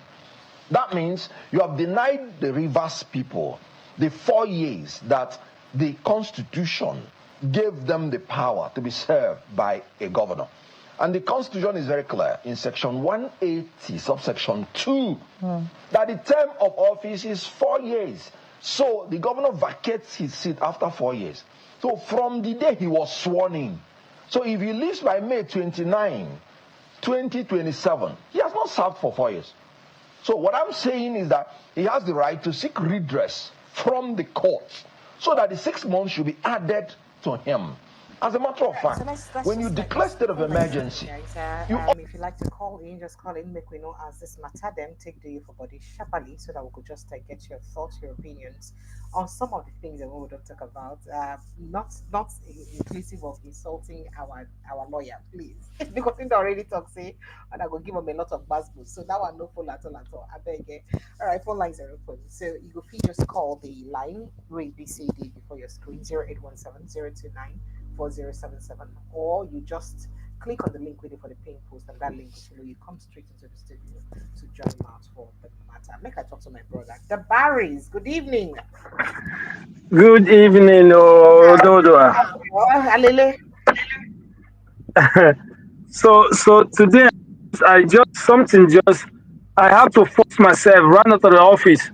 After they sit inside car, like the thing they bother me. You know, say our biggest problem. Now, when that lawyer was talking about Natasha, the thing just they boil my mind. How could you ask him a question and using an international scenario to justify something that he is not even trying to agree or accept with you? Say they compare waiting happen for Brazil, some football, something. At the same time, that international process where they talk, if somebody accuses you and you're the head of any organization or institution and someone accuses you, there's no way you will sit in that office until that case is done. It doesn't happen. Because they run away from that particular side, they say this is Nigeria. Now that's the thing come bother me. Oh, so you be that, but you want to use another case. Your man they caught to. He they caught to. I don't know whether it's still a court. Hey, don't they better now? Even if you use earpiece. Sorry, yeah, I just have to. So I'm asking why he go come use his own try to when he want justify say the Senate then they okay and everything is fine. Go compare what's happen with a footballer. But when you ask him, say is it right that somebody where they are accused will be the Senate president go sit down there will be saying I name there for the case. They in charge of the case. It doesn't happen that way. You know what answer that one? He said, this is Nigeria. See, I got 3 places where they need to fix for Nigeria.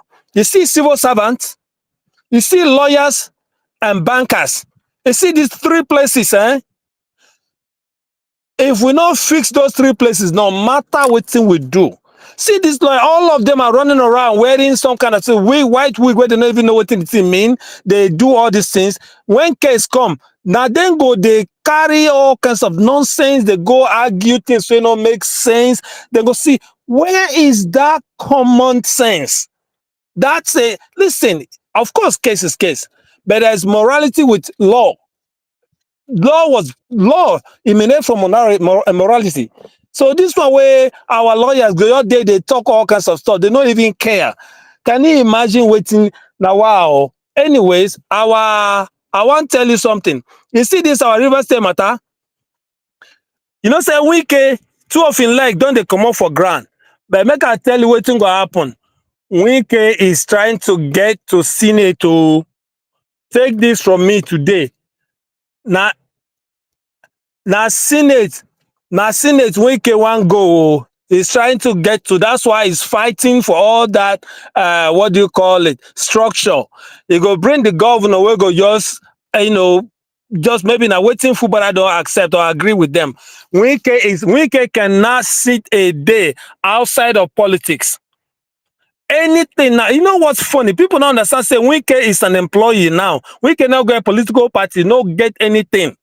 Wike can be dealt with right now, but Tinubu they keep him. Wike wants to get back to Senate.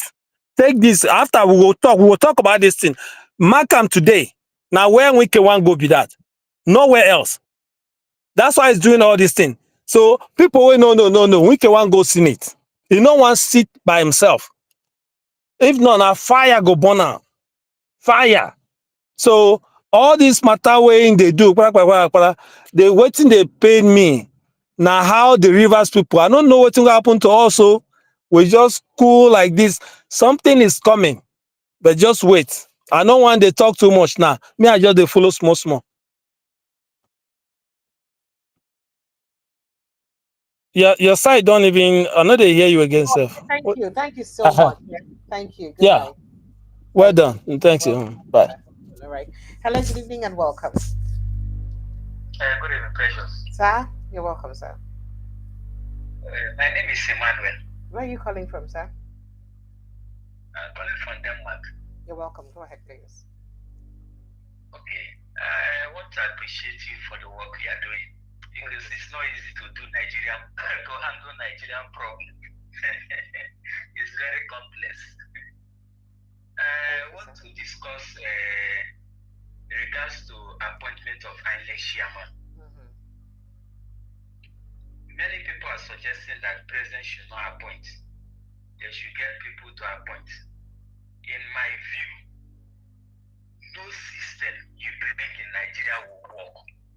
You know why I'm saying this? No, I don't. Until we change, until we behave as if we are what? We are seeing our country as if is our own country. Commitment, patriotism. If not, nothing will work. Let me give you a good example, very short. Okay. We have federal character was improved so that everybody is inclusive in the governance. They introduced what they call Federal Character Commission, which is all regions are in that commission. But what is happening here? During when they want to do appointment, they give the federal character people their own slots. They will give them open to do whatever they want. The same thing will happen to those men you appoint to give. Tinubu will give them what they want. They still give him opportunity to appoint who he wants. And keep on telling Nigeria this thing. I live here in Denmark. Even though the president appoint INEC chairman, he will never do his bidding. Police commissioner here is appointed by prime minister. He's not doing. He's even if president commits something, he even do everything waiting for him. It's not of us to even your child here. People is saying, "Now you do this thing." If you are now your father will report to son, they report their father. So that's why I'm going to keep on talking about Nigerian constitution, INEC, this and this, until you get people. Right, as soon as the INEC chairman announced the real result, will you be where we are today? As soon as the people in the court follow the procedure, will we be where we are today? We don't want to do this. We complaining law to this one. That's why Nigeria don't like contributing Nigeria. Because it looks like I don't understand it. But if you're in that country, madam, sir, you won't understand it's a movie. But if you're outside the country,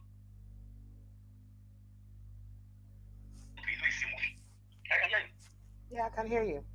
So now people they ask for here. Not film, we are just acting movie. Thank you, sir. Until when we are ready, we know what to do. Thank you. Thank you. All right. Thank you so much, sir. I appreciate you. Thank you. Thank you, sir. You're welcome. Thank you, sir. Onero, my brother. Good evening. Yeah, so I greet you, Madam Precious. Nah, I greet you too. You go back now. Yeah, I don't know where to go. I don't park. Okay. Listen, these issues that way you bring, now very critical issues. Okay. Yes, sir. Very critical issue now you bring today. But in a bid to address these issues, in a bid to address these critical issues where you lay out for all of us, I will keep on making reference to this. A court, a Canadian court of competence jurisdiction, a case was before that court. Details will be for later. The judgment finally was that the APC as a party, the PDP as a party, are not political parties. They are terrorist organizations. So that will be my foundation of my opinions, not my opinions, of my statements in reference to evidences that the court looked at. First and foremost, I will go to Obasanjo. I will always say, me, I'm a political inclined person. Obasanjo and the PDP had the opportunity, had a chance to lay a good foundation for Nigeria in terms of electoral processes, credible ones, but because of their personal interest and personal benefit and financial interest, the PDP ensure that there is rigging, manipulation, and terrorizing the people before, during, and after elections. When the APC took over, let me finish with Obasanjo. Obasanjo was wholeheartedly inclined to want to rule for a third term. That would be his fourth time. That would have been his fourth time. We're not foolish. We're not stupid. We're not ignorant. We were wise enough. We were adults when he was doing those shenanigans. But the good thing, Kenny Namani was the Senate president, I believe, as at that time. And a few others who had some level of integrity. Like the man that spoke, I watched that interview on Arise. They stood firmly and defeated that Obasanjo third term bid. Monies were being shared.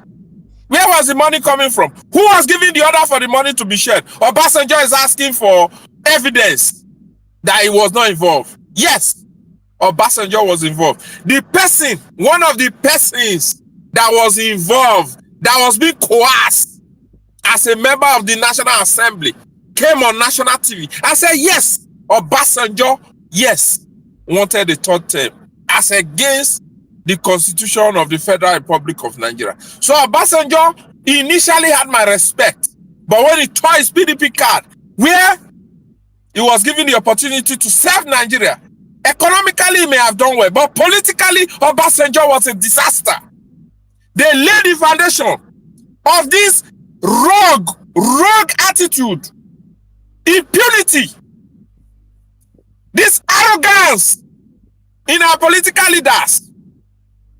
Political office is meant to serve the interests of the people. When the people vote for you, if the vote can't, you will work for the people. Because if you do not work, the next time that you come for their vote, they will vote you out. They will vote you out. Of course, in America, there are shenanigans in elections. But for the most part, I will say 70 to 90% of the time, the vote always counts. But in Nigeria, the vote will only count maybe 10 or 5%. Others, these political terrorists, the APC, according to the Canadian court. I want to say no, we don't do this since APC, but you go tell me. I laid the foundation of my statement. It's not allegedly. The Canadian court, a court of competent jurisdiction, has termed the APC not a political party. Not a political party. A political party is meant to win political office and serve the interests of the people.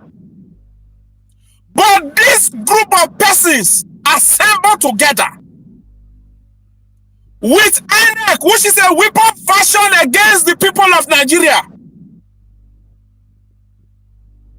They combine with some criminal elements in the judiciary. They give judgment, you will look at the judgment. I'm not a lawyer by training. I'm an engineer by training. But we can read. When the law is clear on his statement, on his face, you don't need further interpretation. But these judicial criminals and INEC, which is a weapon fashioned against the people of Nigeria, combined with the terrorist organization as proclaimed by the court in Canada, will do everything possible to maneuver, manipulate the system to their own favor and begin to steal our money. The bottom line is to steal the money. The bottom line is to steal the money and use their office to oppress the people.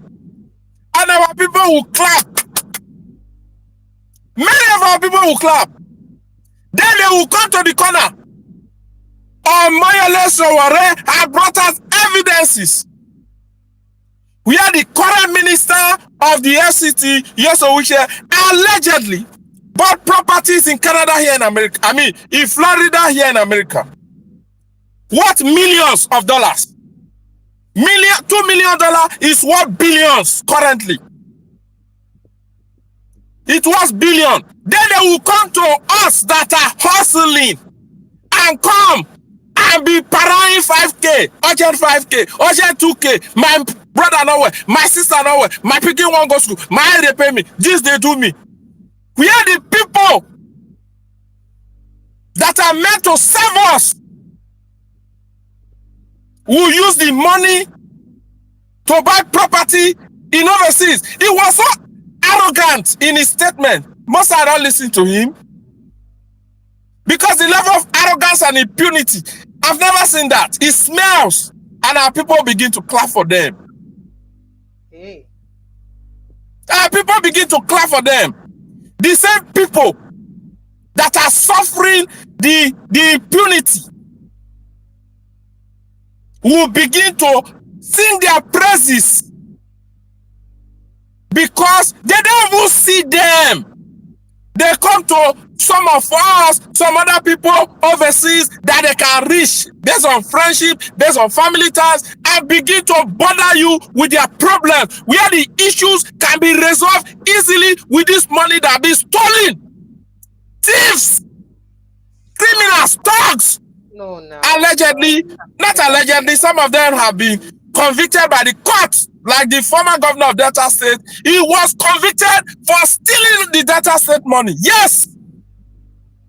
Who was criminals? Oh, okay. Criminals, thieves, thugs. Thugs is not allegedly. I saw it. I saw it with my eyes when I was in Nigeria. They beat people when they know this area not gonna vote for them. They will bring thugs with weapons, beat people, injure them. We saw it in 2023. Break people's heads. That is thuggery. That is terrorism. Maim people, beat them. They collect agogo, they knock. If you cannot vote for the terrorist organization called APC, do not come out to vote. How can we continue like this, my people? We cannot survive it. We cannot. Nigerians, we cannot. We cannot continue like this. It's painful. It breaks my heart and a whole lot of people. We have so much. There's so much in the country to serve the people. But we will choose the worst of us to begin to rule the best of us. We must stop it and begin to choose the best of us to rule the rest of us so that we can get the best from us. Nigerians, wake up. Wake up against INEC. There must be electoral reform. Wake up against INEC. Wake up against impunity. Wake up against looting. They call it looting. No, it's not looting. It's stealing. It's thief. When you take what not belong to you, you thief am. When you take what belong to everybody, you are a thief. Let's stop calling it looting. Let's call it thieves. They dip their hands. Madam Precious, it's so painful. It's so painful when I say our people support this kind of leadership. And then the painful side, they will come to the corner and start bothering many other people that want to live their life peacefully. We must wake up. We must wake up. Finally, I will return to the root. The root is INEC. INEC is pressing the neck of Nigerians. In 2023, I had some Yakubu deceived some of us and try to build our trust in them. And it came crashing. Because elections are won at the polling unit, at the point where you are voting. In 2024, there were many elections across the world. In South Africa, we saw it. I watched it as the results were coming in. You cannot manipulate it. From the polling unit, all the polling unit, the results are being reported. Everybody is seeing it. How do you manipulate it? We had the structure to do it. From the polling unit, once they finish voting, calculate it and scan it. Let everybody see it. And they say, yes, that's what they're going to do. But they turned around and said there was a glitch. In the process of that glitch, they started manipulating. I saw some of the results from Rivers State. If you see manipulation, if you see manipulation, your head goes crash. Person where they king got in one. If you look at it, go say, you fail. But the judiciary, that's why I said most of them are criminally minded because of money. You play the video, Madam Precious. A retired judge of the appeal court said it with her mouth that yes, some of our people, because of money. How long? How much? Buhari is dead. He's gone. But his legacy, what he did in Nigeria, will live forever. I'm so pained, Madam Precious. We must press INEC. INEC is the root cause. It's the weapon fashioned against the progress of Nigeria, combined with the judiciary. I may not say police. Police may be involved, but theirs is a secondary issue. The same River State in 2019, Omoyele Sowore brought out evidences and recorded incidents, but nothing came out of it. That allegedly, the sitting governor of the state tend to bribe, allegedly, INEC people with over 360 million naira. In that time, the exchange rate was high. That would be a lot of millions of dollars. The police recover in cash 111 million naira. Where is that case? But they will be busy. People where they do carpentry work, they say they want to see their phone on the street. People where they do electrician work, they say they want to see their phone on the street. So they can collect peanuts. Where the main criminals, thieves, are siphoning money, buying houses in Florida. 2 million. You know what it be $2 million house? If you see, you know what it be $2 million house in Florida? If you see $2 million house, you go ahead. If you see the parlor, if you see everything where they house, see the land space when you occupy, over 4,000 square mile or so. They use those money for themselves and their children. Wike has gone to the UK several times for medical treatment, while resident doctors in Abuja are going on strike. That tells you the kind of mindset these people have towards our people. It's a pity. Nigerians, please, please, please, and please, focus on INEC. Focus on the local government people. Focus on the state governors, because most of them are more dictatorial than the sitting president. They are more like kings than the sitting president. Of Fubara, I will not say anything because I expected Rivers people to wake up as children born with the Niger Delta blood and water. But they swallowed it. If the people decide to swallow it, who will speak for them? Who will fight for them? Nobody. Here in America, if Trump acts, he is the legitimate elected president of the country. But when he do some things, the people, the same people will vote for him. The same people will vote for him. They will stand up and speak. Even though some of them will still support him, those that vote for him, those that never vote for him will not support him except he does something right. But in Nigeria, no. They will clap because of peanuts. If not because of peanuts, because of unnecessary fear. I will give you an example. I will give you an example. Last week, the president of the United States of America, in collaboration with the chairman of the Federal Communication Commission, they went ahead because somebody said some things which may not be right, but they have a First Amendment right. They used it and then pulled Jimmy Kimmel from the air.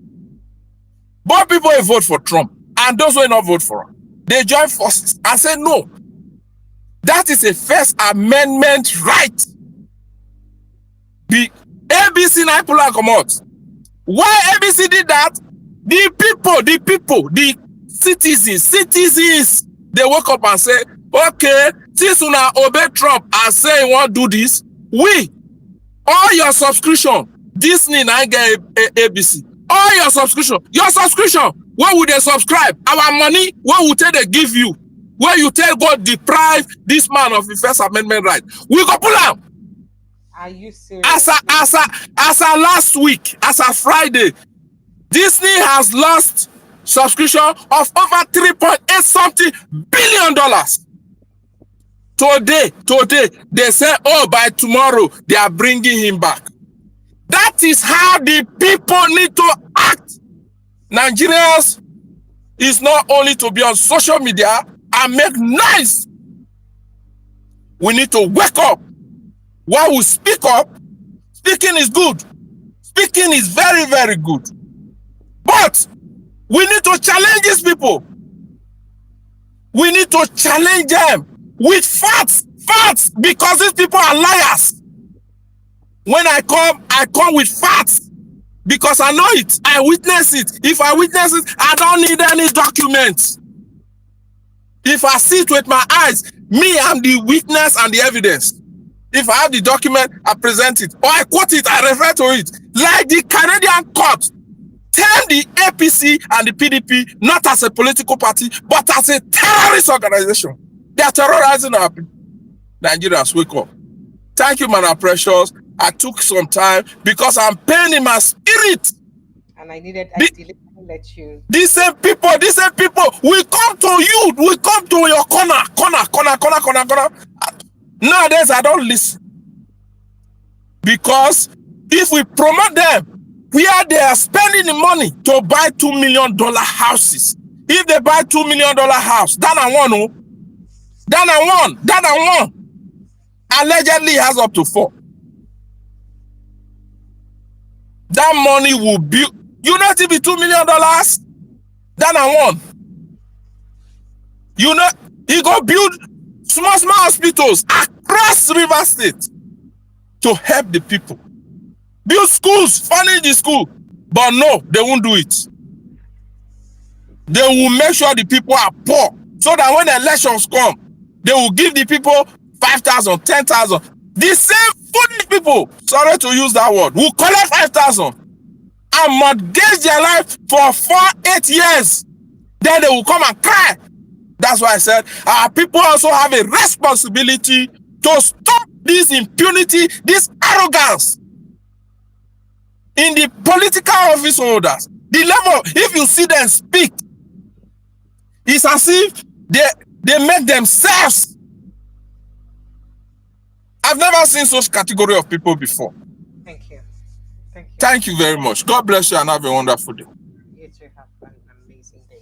All right, guys. Thank you so much for being part of the show. I'd like to say a big thank you to all of us. Yeah, I'm looking forward to us having Barrister McKinney tomorrow. Maybe some of those questions we'll also ask him. We could hear your own aspect of the conversation.